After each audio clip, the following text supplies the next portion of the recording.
Hey, Florida.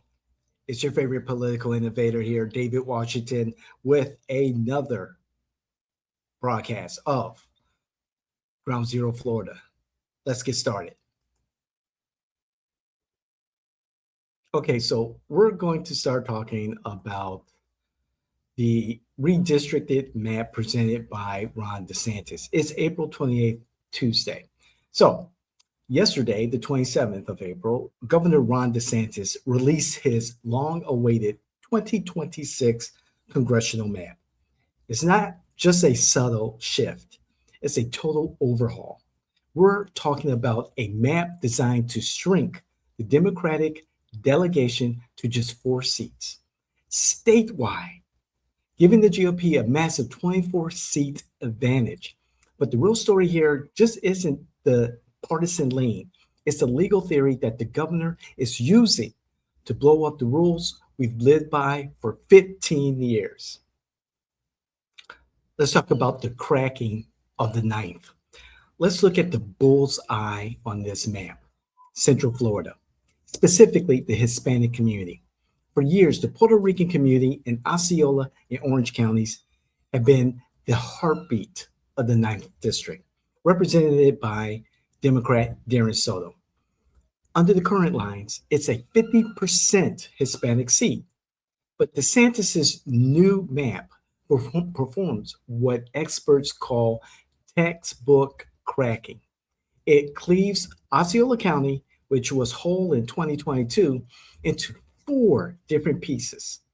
Some voters are pushed into the deep red 18th Polk County, others are tucked into the 11th or the 10th.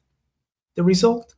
The 9th district's Hispanic population plummets from 50% to 36%.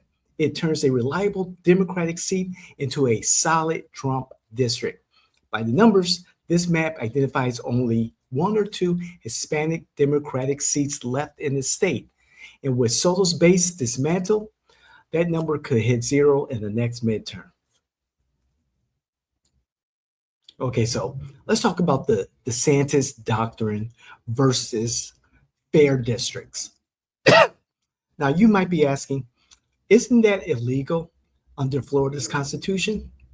In 2010, Florida voters passed the Fair Districts Amendments. Tier 1 says you can't draw lines that favor a party or hurt minority voting power. Tier 2 says districts must be compact, period. DeSantis responds, he says those rules are essentially void.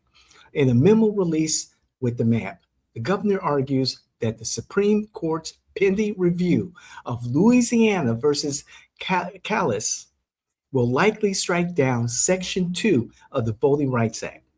He's making a massive preemptive strike. He argues that if the federal government can't use race as a factor in redistricting, then Florida shouldn't either.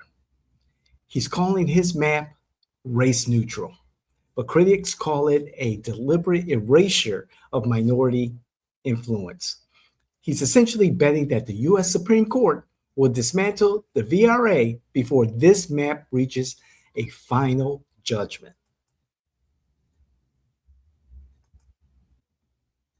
Okay, let's talk about the fallout in the courts. What are the repercussions? For the GOP, if this holds, they could possibly gain 4 seats.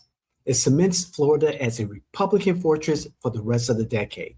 Now, for the courts, we are headed for a constitutional collision. Can Governor DeSantis ignore a state amendment passed by 63% of voters based on a hypothetical future ruling from SCOTUS?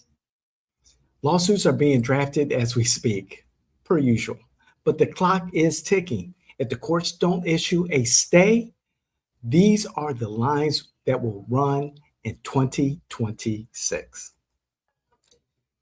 So, in conclusion, everyone, this is more than just shifting lines on a map.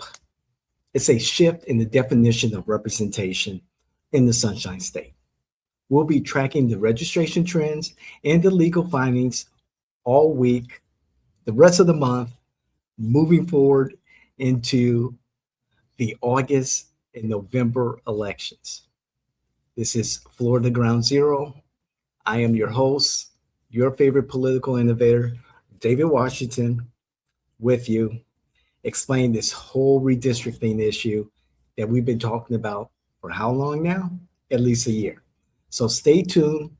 This map will likely be passed by the legislature. The lawsuits are on their way. Let's see what the Florida Supreme Court has to say. So enough of conjecture. Let's just see what happens. God bless. I love you. Don't forget, share this with those family members and friends that you have who can benefit from this information. Don't forget those influencers in the wild, those candidates and electeds also who could benefit from this information and the content across all of our J. Washington Media Network. We'll see you the next time. Take care. Bye now.